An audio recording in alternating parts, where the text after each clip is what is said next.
nawagan po ako sa mga tao na gusto pang tumakbo na pagka-politiko or kahit anong ahensya sa gobyerno. Sana po kayong mga isinilang ng Year of the Crocodile, huwag na kayong tatakbo.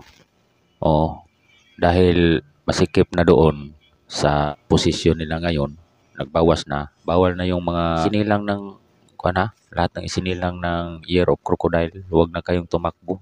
Kahit anong posisyon dyan sa gobyerno, dahil nagbawas sila doon. Yun lang, at sana maintindihan nyo ang naramdaman ng mga tao ngayon. Yan lang, pag-iusap ko lang sa inyo, huwag na kayong tatakbo pa ng kahit anong posisyon dyan sa gobyerno. Kayong mga isinilang ng Year of Crocodile, maaari kayong tumakbo mga 10 dekada mula ngayon. Pero nakapaa ha. Siguraduhin natin nakapaa yan ng tumakbo. Tingnan natin ha.